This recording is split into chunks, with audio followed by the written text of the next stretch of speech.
একটু পরেই শুরু হচ্ছে বিপিএল এর দ্বিতীয় qualify match Chittagong Kings versus Khulna Tigers. এই দুইটা দলের যে কোনো একটা টিম হারতে পারে, আবার যে কোনো একটা টিম জিতে ফরচুন বরিশালের সাথে ফাইনালে মোকাবেলা করবে। তবে এই দুইটা টিমের কন্ডিশনটা অনেকটাই হার্ড। হ্যাঁ, অনেকটাই হার্ড। দুইটা টিমেই কিন্তু শক্তিশালী। একটা বিষয় খেয়াল করেন, এই খুলনা টাইগার্স রংপুর রাইডার্সকে কিভাবে কাঁদালো। যেখানে রংপুর রাইডার্স তিনটা প্লেয়ারের পিছনে 1,22,00,000 টাকা খরচ করেছিল, আর ওই তিনটা প্লেয়ার রাসেল, টিম ডেভিড এবং ভিন্স মাত্র 12 রান করেছে। ওই দলটাকেও কিন্তু তারা গুটিয়ে দিয়েছে। অনলি 80 রান প্লাস করতে পেরেছিল রংপুর রাইডার্স। সেক্ষেত্রে খুলনা টাইগার্স কি করতে পারে তার প্রমাণ কিন্তু তারা আগে দিয়েই রেখেছে। এদিকে আবার চিটাগং কিংসও অতটা দুর্বল টিম না, তারাও কিন্তু শক্তিশালী টিম। যদিও তারা ফরচুন বরিশালের কাছে হেরে দ্বিতীয় ম্যাচ খেলতেছে, এখানে একটা সুযোগ আছে তাদের। তারা যদি আবার কামব্যাক করতে পারে, যদি খুলনা টাইগার্সকে হারাতে পারে কোনোভাবে, তাহলে তো আবার তারা ফরচুন বরিশালের সাথে একটা তাদের কন্ডিশন থাকবে এবং একটা জেদ থাকবে যে এবার আমরা তাদেরকে ফাইনালে হারাবো। হ্যাঁ, এই কারণে কিন্তু ম্যাচটা যে শুরু হচ্ছে, এই ম্যাচটা অনেকটাই বিপিএলের গুরুত্বপূর্ণ একটা ম্যাচ।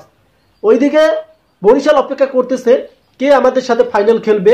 আর এই দুইটা টিমের যে টিমমেট গুলো আছে, যে প্ল্যানিং গুলো আছে, প্লেয়ার গুলো আছে, তাদের মাথাও একটা চিন্তা যে আমরা জিতবো। কেউ কিন্তু আজকে হারতে যাবে না।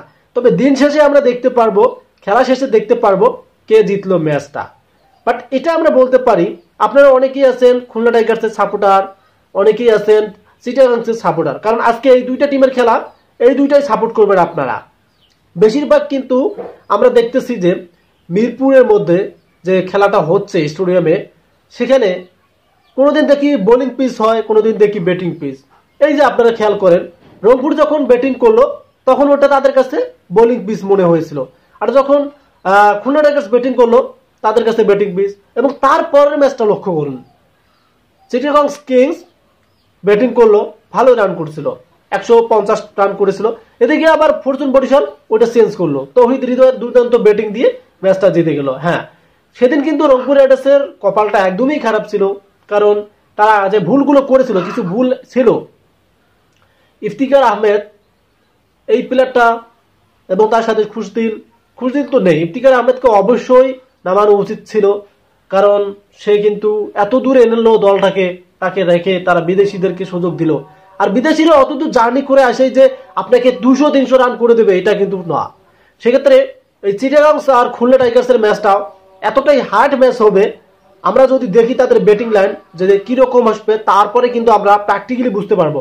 তবে এটা আইডিয়া করা যায়, দুইটা টিমে ভালো খেলবে, চেষ্টা করবে যে খুলনা চেষ্টা করবে চিটাগংকে হারাতে, আর চিটাগং চেষ্টা করবে খুলনাকে হারাতে। এখন আপনি কোন দলে সাপোর্ট করেন একটু কমেন্টে জানিয়ে দিন, আর আমরা খেলা শেষে অবশ্যই সেটা নিয়েও ভিডিও আনবো যে কোন দল কিরকম ভালো পারফরমেন্সটি করে হারলো বা জিতলো। যারা স্পোর্ট ভিডিও পছন্দ করেন আমাদের চ্যানেলকে সাবস্ক্রাইব করে রাখতে পারেন। ধন্যবাদ।